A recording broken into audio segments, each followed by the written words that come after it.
So before that, we have, shall we say, Marcus, are you a medium-sized airline or a small-sized airline? Well, that's a good question. I will give you some figures in the presentation. I would call it medium-sized if we look at all of us. Okay, so let's say medium-sized airline. And is Roger still in the room? No, he's not here, from Finnair. No, I was going to ask Roger whether they were medium or large. But hey, so could you please give a warm round of applause to Marcus from Condor Airline, please.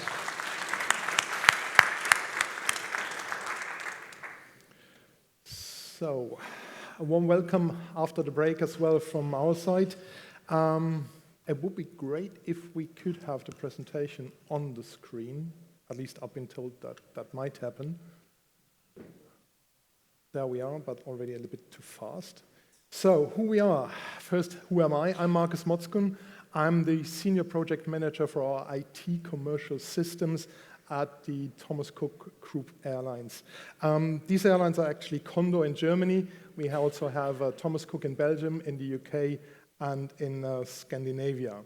We are operating 95 aircrafts at the moment, and we welcome around 17 million passengers a year. So I hope that makes us a medium-sized airline, but it's up to you to judge. So how do we do it? How did we get the NDC to support our business, I think, in a pretty big way? We started our implementation of NDC already in January 2015. Coming from an IT landscape of individual systems in each airline, we were aiming to harmonize it back then. So we teamed up with one of our local IT providers in Germany and built our own integration layer for the NDC. That layer does all the magic between our pricing tool, our revenue management, the inventory, and all the related systems that we are operating. Remember, NDC by itself is not an out-of-the-box solution. NDC is, besides providing a schema, more an architectural concept for your IT landscape. Don't be afraid, I don't want to go into that much more technical details here. So we finished the initial rollout of the NDC back in November 2015. That was the same time actually that we migrated to what we call one inventory, all our airlines on the same systems. That made us actually the first leisure airline in the world being live with NDC back at that time. I have to say leisure airline because, as we heard earlier, BA was just a few weeks faster than we are. So we are also IATA Level 3 certified, and with our current NDC, we support the whole journey of shopping, booking, and everything that we need to sell our products. So for us, NDC is not just an idea, maybe, or for us it is real and is proven to work. Actually, it's also very accepted by our B2B and our B2C partners. This is important for us because the GDS users, they could and still can work as they did. But, for example, in the UK, we have all our non-GDS partners, the OTAs, the travel agents, independent aggregators and agencies on board. And we are not just talking a few agencies here, but several thousand, for which we even provided a new sales front end when we went live. We have seen implementation times for them to have their direct connect ready between 2, 4, maybe 5 weeks. And this is an important number for us because we can see how easy it is to adapt to that API. But we didn't do that just for the sake of technology.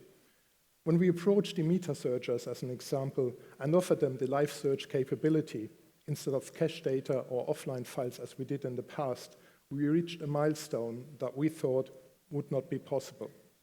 Imagine the invoice you would receive for several million search transactions hitting your central PSS every day.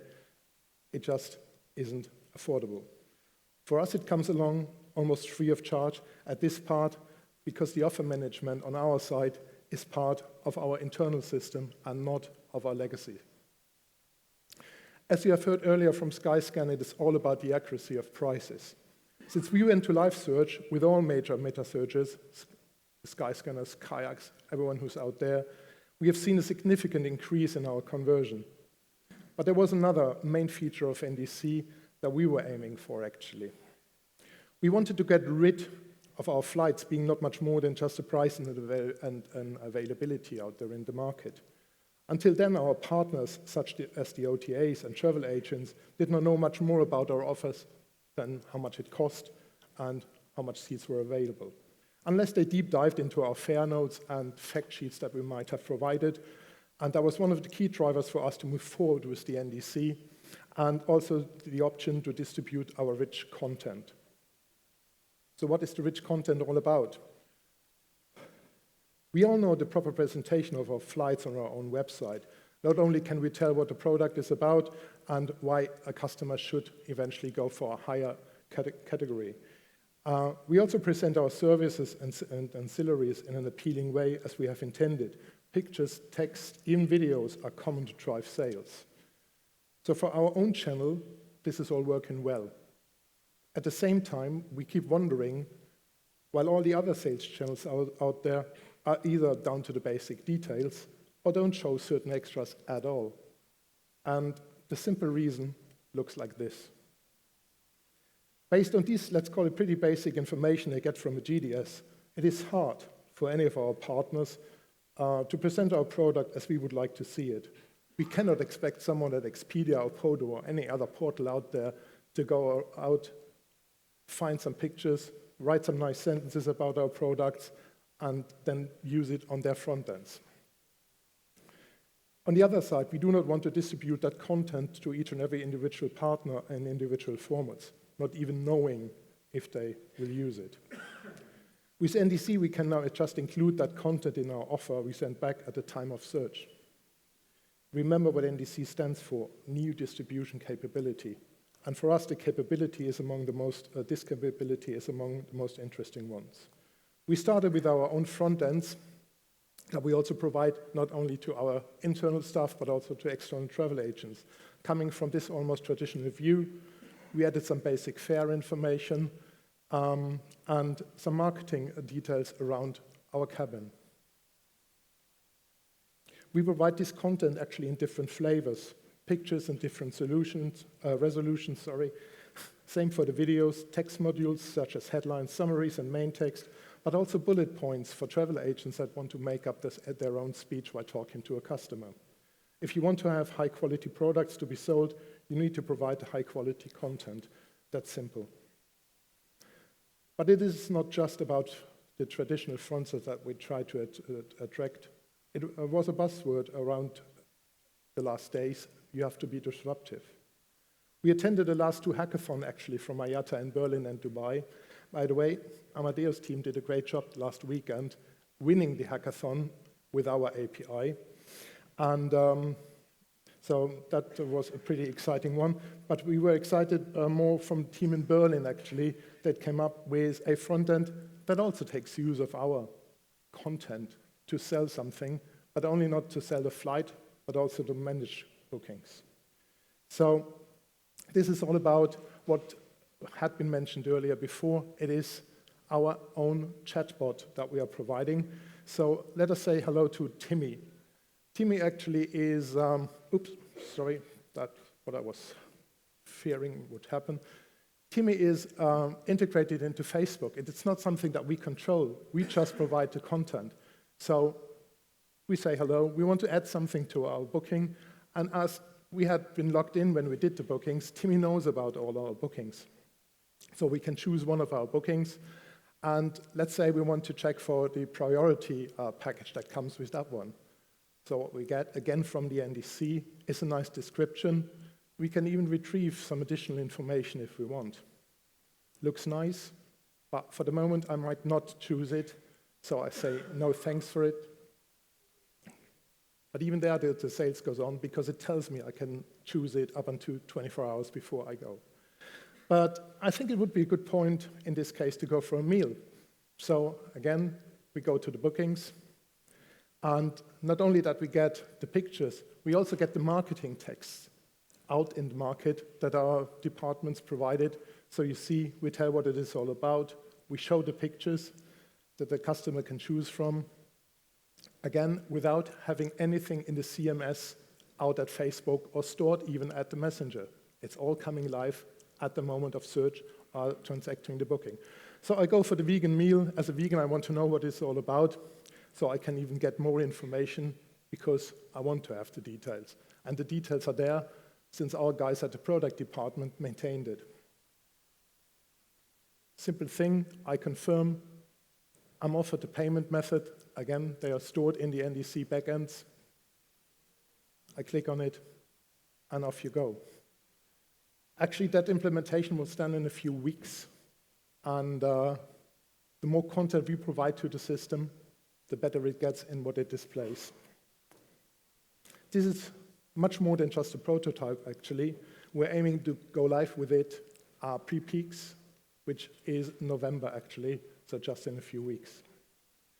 So our NDC is reality. Customers, both B2B and B2C, like it. We have several million searches and a few thousand bookings a day. So more than just a theoretical thing. The old legacy API is already only accounting for a fraction of our business, talking about the GDS. We continue connecting new partners and introducing new functionalities, and we are also close in working with IATA, driving further the schemas, going for standardization of certain content, and it's an interesting project, and I think it will not stop so far. NDC doesn't actually not mean that you have to stop anything that you're doing so far with your old system. You can add it to what you're doing. And just to quote another amazing company like Thomas Cook, let's do it, or just let's go for it. Thank you very much.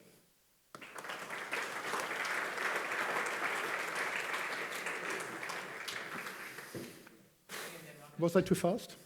Was that too fast? Was it interesting? Very Thank good. you.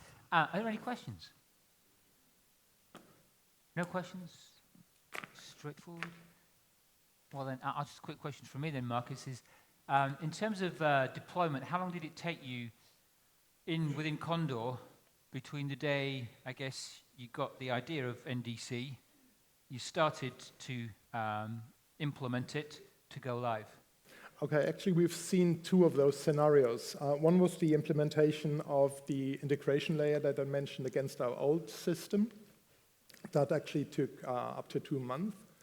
The integration against the Altea, which we migrated to, was a bit more complex, because actually what this transaction layer does, an air shopping request in an NDC ends up in different web services calls against an Altea. This whole orchestration is where the devil in the detail might sit.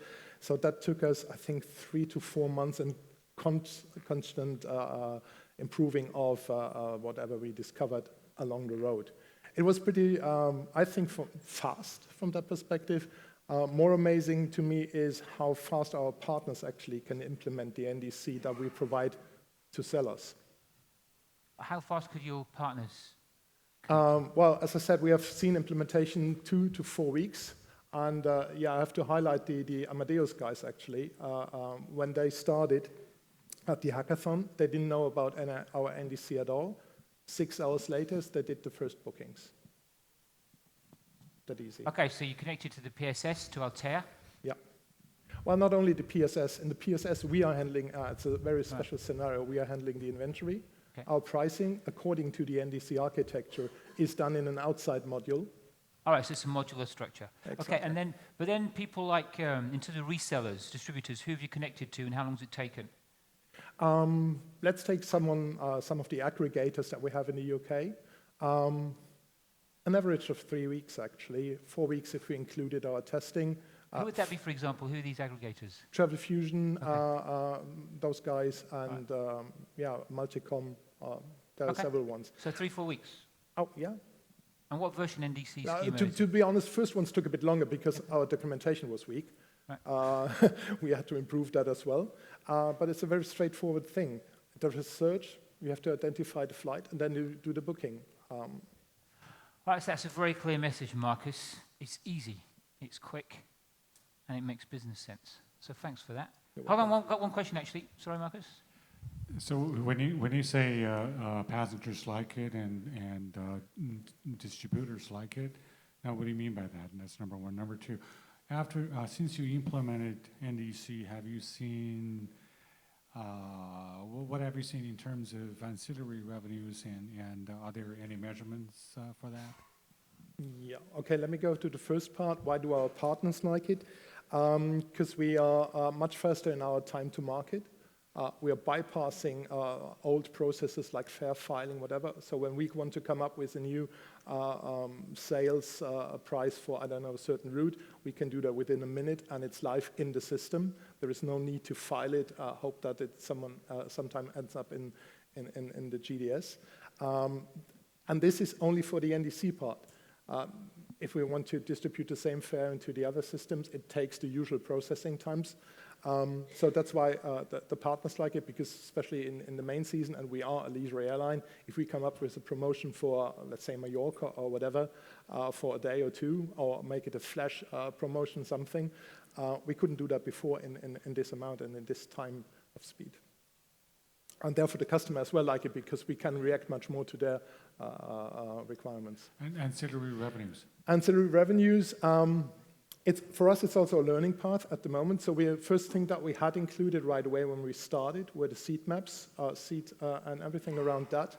Then we added, just a few days later, actually, our baggage. So all our extra baggage packages are available via the NDC, also with a description what it is about. So in our own front ends, those that I mentioned that we're providing to our agents, we are also having all the other ancillaries with that rich content already available. But it's a good point that you mentioned, because now it's up to the OTAs, for example, out there to adapt and consume our content. Before, they were just asking for it, like, okay, when do we get it? How can we sell your ancillaries? Because we don't do it, we can't describe it. So is there anything you So can now share it's there, and they have to adopt actually their front ends. You have so many very enticing pictures of those meals. I just wonder, when you display those meals, do you see an uptick in the take rate? Yeah, definitely. So especially with the meals. Before, we had a premium meal, period. That was it that we told our customers. So what's a premium meal all about? Either they called in and asked, then we have been lucky because we could explain, but now we already display right away what it is about, and there is a significant rise in the purchase of those. All those services that need an extra explanation. I mean, the bag is clear. Most people understand what the bag is all about. But as soon as it comes to any other ancillaries, and those new ones that we are now going to introduce, they need an explanation. They need to be presented. And that's only a thing that you could do with the rich content. So Marcus, so you're seeing an uptake, but you don't want to tell us the number, but you're definitely seeing a business case, a return on it, right? I don't want to push you too much, because Les Vigo's here saying, Yannick, what are you talking about here? But you're seeing the business benefit to this. Well, I can give you, let's say, one number, because we published it, which is not necessarily related to the ancillaries, but the conversion rate at the meta search. We had an almost 50% increase of the conversion there, just because of real life data feed. So the price that we displayed was the price the customer would get. Even before that, with our offline files, we were pretty good, because we produced it every hour. But now it's live, and it can't get any better. Great, Marcus, thank you very much. Big round of applause for Marcus.